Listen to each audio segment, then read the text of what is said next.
Hello everyone, ఎలా ఉన్నారు అందరూ? సో మా యోగి నర్సరీ నుంచి ఎల్కేజీకి వెళ్తుంది. సో దానికి ఉన్న బుక్స్ అయితే చూపించేస్తాను, ఈరోజు చూసేసేయండి. అయితే 2 days back note books, pencils అవన్నీ కావాల్సినవన్నీ కూడా లిస్ట్ ఫార్వర్డ్ చేశారు. యోగిని ఎప్పుడైతే స్కూల్కి పంపిద్దామో ఆ ముందు రోజు తీసుకుందామని ఫిక్స్ అయ్యాను నేను. ఎందుకు అంటే అవి వచ్చిన దగ్గర నుంచి ఇవేంటి అని చెప్పి ఓపెన్ చేసి చూస్తూ ఉంటుంది. బుక్స్ అన్నీ కూడా నలిగిపోతాయి. సో అందుకని చెప్పి ఇంకా ఈరోజు పంపిద్దాం అనుకున్నాను కాబట్టి నిన్నైతే బుక్స్ అన్నీ తీసుకుని వచ్చేసాను. ఇంకా మా యోగి అయితే ఫుల్ హ్యాపీ అండ్ చాలా ఎక్సైట్మెంట్గా ఉంది. స్కూల్కి వెళ్ళి బుక్స్లో ఏమి ఇస్తారు, ఏం రాయాలి అని. అయితే మా చిన్నప్పుడు బుక్స్ చిన్నగా ఉండేవండి. సో ఈ బుక్స్ ఏంటి అంటే కావాల్సినవి 2 3 ఉండేవి అంతే. కానీ ఇవి సైజ్ వాళ్ళే చెప్తున్నారు, కాస్ట్ ఫిక్స్డ్. ఇవన్నీ కూడా ఎట్లా ఉన్నాయంటే పిల్లలకి నిజంగా ఓ మై గాడ్, ఎల్కేజీకి nearby 6 notebooks, 20 textbooks అండి. అంటే 26 బుక్స్ ఉన్నాయి.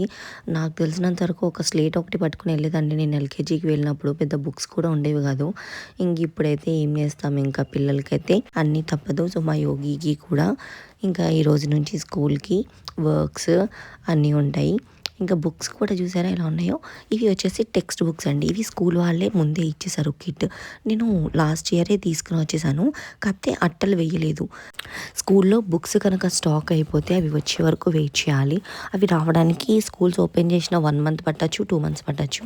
వీళ్ళకి ఏంటి అంటే పిల్లలు రిమైనింగ్ వాళ్ళకి వర్క్స్ ఇచ్చి వీళ్ళకి ఇవ్వకుండా చేస్తారు కదా. సో నాకు అందుకని చెప్పి ముందే తీసుకుని పెట్టేసుకుంటానండి. నా చిన్నప్పుడు ఆ బుక్స్కి షీట్స్ వేయకపోతే ఊరుకునేవారు కాదు. అవి కూడా అప్పుడు ఏ షీట్స్ వేసుకునే వాళ్ళం అంటే న్యూస్ పేపర్స్ వేసుకునే వాళ్ళం అండి. మంచిగా గట్టిగా ఉన్న న్యూస్ పేపర్స్ తీసుకుని బుక్స్కి కవర్స్గా వేసుకునే వాళ్ళం కదా. సో మీలో ఎంతమందికి ఆ ఐడియా ఉంది? నాకైతే ఫుల్ ఐడియా ఉందండి. సో అప్పుడు అది కూడా నాకు వచ్చేది కదా. మా మమ్మీని ఏమంటే అమ్మ మొత్తం అంతా వేసి పిన్స్ కొట్టి వెళ్ళేది. సో ఇట్లా అక్కడి నుంచి 8th 9th వచ్చేటప్పటికి ఆరెంజ్ కలర్ షీట్స్ వచ్చినాయి. సో ఆ షీట్స్ వేసుకున్నాను, అది కూడా బాగా గుర్తుంది నాకు. ఇంకా అందుకని చెప్పి మా యోగి కూడా బుక్స్కి షీట్స్ వేయాలి. మమ్మీని ఏమంటే అబ్బా నీ కింద కూర్చొని వేయలేను, సో నువ్వు వేయన్నది. నేను ఎట్లా వేస్తానండి, నాకు అసలు ఏమొచ్చు. సరే ట్రై చేద్దాం. అప్పుడు ఎలాగలా వేసుకునేదాన్ని, ఇప్పుడు కూడా అలాగే వేసేయాలి, తప్పదు కదా. మనం ఎలాగైనా తప్పించుకోవచ్చు, కానీ మన పిల్లల దగ్గరికి వచ్చేటప్పటికి తప్పించుకోలేం కదా. సో చూసారా, బుక్స్ 1 నుంచి 7 బుక్స్ ఉన్నాయి. అలాగే ఎక్స్ట్రా 4 నోట్ బుక్స్ ఉన్నాయి. మళ్ళీ క్రాఫ్ట్ బుక్ ఉంది, రైమ్స్ అండ్ స్టోరీస్ బుక్ ఉంది. సో ఇట్లా ఉన్నాయి. అన్ని బుక్స్ కూడా కవర్ చేశానండి. ఎందుకు అంటే మనకి ఇన్ని బుక్స్ ఉన్నాయండి, నాకైతే లేవు. సో మోస్ట్లీ ఏమేం బుక్స్ ఉన్నాయి ఏంటి, ఎల్కేజీకి ఎలా ఉంటుంది ఏంటి అనుకునే వాళ్ళకి ఇన్ని బుక్స్ ఉంటాయి. నో ప్రాబ్లం, పర్లేదు. ఇన్ని బుక్స్ ఒకేసారి అయితే ఇవ్వరు కదా. ఒకరోజు ఇది, ఒకరోజు అది, ఒకరోజు అది అలా ఉంటాయి కాబట్టి ప్రాబ్లం అయితే ఏముండదు. కానీ బుక్స్ ఎన్ని ఉన్నాయి అనేది కాదండి ఇంపార్టెంట్. మనకి పిల్లలకి ఎంత నాలెడ్జ్ గెయిన్ అయ్యింది అనేది ఇంపార్టెంట్. నేను అదే చూస్తాను. ఇన్ని బుక్స్తో పాటు తెలుగు బుక్ కూడా ఎల్కేజీలోనే ఇచ్చారండి. నాకు అది చాలా హ్యాపీ అనిపించింది. ఇప్పుడున్న జనరేషన్స్కి తెలుగు మాట్లాడటం కానీ, రాయటం కానీ, చదవటం కానీ రావట్లేదు. కానీ వీళ్ళు ఎల్కేజీ బుక్తో పాటు తెలుగు బుక్ కూడా ఇచ్చారు. నాకు చాలా హ్యాపీ అనిపించింది. అలాగే యోగికి బుక్స్ మీద స్టిక్కర్స్, సిండ్రెల్లా స్టిక్కర్స్ కావాలంట. ఎందుకు ఈ సిండ్రెల్లా స్టిక్కర్స్ అంటే ఇంత ఇంట్రెస్ట్ అంటే టీవీలో సిండ్రెల్లా అనేది ఒక షార్ట్ స్టోరీ ఉంటుంది కదా. సో అది పెట్టుకుని చూస్తూ ఉంటుంది. దాంట్లో ఏవైతే ఉన్నాయో, ఏవైతే క్యారెక్టర్స్ ఉన్నాయో అవన్నీ కూడా ఈ స్టిక్కర్స్లో ఉండేటప్పటికీ తను చాలా అట్రాక్ట్ అయింది, ఈ స్టిక్కర్స్ కావాలని. సో నేను కూడా ఇంకా సిండ్రెల్లా స్టిక్కర్స్ తీసుకున్నాను. ఇంకా మా అమ్మని షీట్ ఏమని అడిగాను కదా, ఇంకా మా యోగి ఏం చేసిందంటే నువ్వు వెయ్యవా ఒకటి కూడా నాకు అని చెప్పి వాళ్ళ అమ్మమ్మ చేత పైన కుర్చీలో కూర్చోబెట్టించుకుని ఒక బుక్కి అయితే శ్రీకారం చుట్టించింది అట్లా వేయడానికి. ఇంకా రిమైనింగ్ అన్నీ నేను వేయాలంటే ఒకటి అమ్మమ్మ వేసింది కదా, ఈ మిగతావన్నీ నువ్వు వెయ్యి అని చెప్పి నా దగ్గరికి వచ్చేసింది. సో మొత్తానికి కూర్చుని ఫైనల్గా స్టార్ట్ చేశానండి. అలాగే ఇంకా యోగికి నేను ఏ కవర్ అయితే వేస్తున్నానంటే ట్రాన్స్పరెంట్ వేస్తున్నానండి. ఇంకా న్యూస్ పేపర్స్, ఆరెంజ్ ఇవన్నీ కామనే కదా. కాకపోతే ఏంటి అంటే ఇవి వేయటం వల్ల మనకి లోపల ఏ బుక్ అనేది తెలుస్తుంది. లోపల బుక్ ఓపెన్ చేసి టీచర్ ఇచ్చిన వర్క్ కోసం హడావిడిగా ఓపెన్ చేసే పని ఉండదు. పైకి ట్రాన్స్పరెంట్ షీట్ వేయడం వల్ల పైన ఉన్న ఆ బుక్ సబ్జెక్ట్ ఏంటనేది మనకు తెలుస్తుంది. సో అందుకని చెప్పి నేను ట్రాన్స్పరెంట్ షీట్ అయితే తెప్పించాను. ఈ షీట్ వచ్చేసి 60 రూపీస్ పడిందండి నాకు. ఇంకా వేయడం అయితే స్టార్ట్ చేశాను. వస్తుందో లేదో పక్కన పెడితే వేసేదానికి మళ్ళీ మేమిద్దరం కూర్చొని అయితే వేసేదాము. కానీ ఇన్ కేస్ ట్రాన్స్పరెంట్ షీట్ వేసిన వాళ్ళు ఎవరైనా ఉంటే ఎలా అనేది నాకు కొంచెం చెప్పండి. ఇంకా రిమైనింగ్ బుక్స్ ఉన్నాయి. నాకు ట్రాన్స్పరెంట్ షీట్ వేయడం చాలా ఈజీ అనిపించిందండి చూడడానికి. కానీ వేసేటప్పుడు తెలిసింది చాలా కష్టం అండి. పిన్స్ వేసినా కూడా ఆ పిన్స్ కూడా ఆగట్లేదు, కవర్ చిరిగిపోతుంది. మనం ఏం పెద్ద అంత ఎక్స్పీరియన్స్ కాదు కదా. మనం వేసే హడావిడి, మనం చేసే స్ట్రెచింగ్స్కి మొత్తం అన్నీ పోతాయి. సో అవి కూడా అంతే. ఇటు పక్కన లాగితే అటు పక్కన పిన్స్ ఊడిపోతున్నాయి. సో అయినా కూడా మొత్తానికి నెమ్మదిగా బుక్స్ షీట్స్ వేయడం అయితే స్టార్ట్ చేశాను. ఇంకా నా కోసం నా యోగి కూడా అలాగే కూర్చుని పాపం అమ్మ ఒక్కతే వేయలేదు అని హెల్ప్ చేయడానికి అయితే కూర్చుందండి. కానీ ఏం చేస్తుందో ఏమో దానికి ఏం అర్థం కావట్లేదు.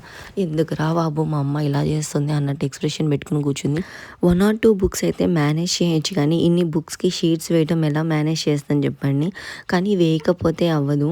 మా మమ్మీకి టేబుల్ ఇచ్చేసి వేయమందామని అనుకున్నాను, కానీ ఎప్పుడో నా చిన్నప్పుడు మమ్మీ వేసింది, మళ్ళీ ఇప్పుడు కూడా మమ్మీ స్ట్రైన్ అవ్వడం ఎందుకు, నాకు ఎక్స్పీరియన్స్ ఉండాలి కదా అన్నట్లు స్టార్ట్ చేశాను. తర్వాత మమ్మీని అడిగాను, మమ్మీ ఎట్లా వేయాలి మమ్మీ అని అడిగితే, ఇటు అటు ఎడ్జెస్ కట్ చేస్తే నీకు ఈజీ అవుతుంది, ఎందుకంత స్ట్రైన్ అవుతున్నావు అని చెప్పింది. సో అప్పటి నుంచి కొంచెం మనకి తెలివితేటలు తెచ్చుకొని ఎలా వేయాలి ఏంటి అని చెప్పి ముందు 2 పిన్స్ కొట్టుకుని తర్వాత అటు ఇటు దాన్ని తోకలు కత్తిరించి లోపలికి పెట్టి షీట్స్ అయితే వేయడం అయితే సాగుతూ ఉందండి. నేను అనుకున్నాను 1 అవర్లో కంప్లీట్ చేసేద్దాం అనుకుని 5:30కి స్టార్ట్ చేశాను. లిటరల్లీ నాకు మొత్తం అంతా కంప్లీట్ అయ్యేటప్పటికి 8:45 అయ్యిందండి. ఇది నేను నిజంగా చెప్తున్నాను. నాకు ఇన్ని అవర్స్ ఎలా పట్టింది అనేది నాకే అర్థం కాలేదు. ఉన్న 12 నుంచి 20 బుక్స్కి నేను ఇంత టైం పడితే ఇంకా పై చదువులు వాళ్ళకి ఇంకా ఎన్ని బుక్స్ ఉంటాయి. ఆ బుక్స్కి షీట్స్ వేయడానికి వాళ్ళ మమ్మీస్ ఎంత కష్టపడతారు. వామ్మో, నాకైతే మైండ్ దొబ్బేసిందండి ఏమన్నా అనుకోండి. సో మొత్తానికి షీట్స్ అన్ని కంప్లీట్ చేసినాక మా యోగి యాంగ్జైటీ ఏంటి, ముందు ఆ సిండ్రెల్లా స్టిక్కర్స్ బుక్స్ మీద అంటించేసేయాలి, ఆ తర్వాత నేను హ్యాపీ మమ్మీ ఎప్పుడు అంటించాలి అని చెప్పి మా యోగి గోడ యోగిది. నాకేమో షీట్స్ రావట్లేదు, గట్టిగా పిన్స్ కొడితే చిరిగిపోతున్నాయి. తీరా ఎంత తీసుకొచ్చినాక ఎక్కడైతే పోతుందో అని చెప్పి భయం వేసింది. సో మొత్తానికి ప్రాబ్లం లేకుండా సక్సెస్ఫుల్గా కంప్లీట్ చేసేసాను.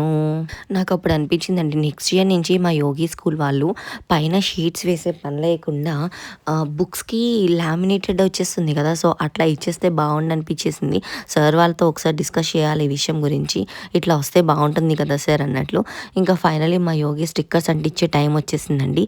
ఇంకా నోట్బుక్స్ మీద అయితే స్టిక్కర్స్ అంటించేసాను, ఎందుకంటే నోట్బుక్స్ ఈరోజు స్కూల్లో సబ్మిట్ చేయాలి, అందుకని చెప్పి నోట్బుక్స్ మీద అంటించేసాను. టెక్స్ట్ బుక్స్ అయితే అప్పుడే ఇవ్వను, కొంచెం లేట్గా ఇస్తాను. Only notes, pencil box, slate, crayons ఇవన్నీ మాత్రం ఈరోజు పంపించేస్తానండి. మా యోగి బుక్స్ చూస్తే మీకు ఏమనిపించింది, పాపం అనిపించిందా అండి? నాకైతే చిన్నప్పుడు నా బుక్స్కి అట్టలు వేయడానికి మా అమ్మ ఎంత కష్టపడిందో అనేది గుర్తొచ్చిందండి. సో మొత్తానికి బుక్స్కి షీట్స్ అయితే కంప్లీట్ చేశాను. ఇంకా ఈరోజు మా యోగిని స్కూల్కి పంపించి దాని రియాక్షన్ అయితే అప్డేట్ ఇచ్చేస్తాను. సో ఛానల్ని వెంటనే సబ్స్క్రైబ్ చేసేసుకోండి. బాయ్.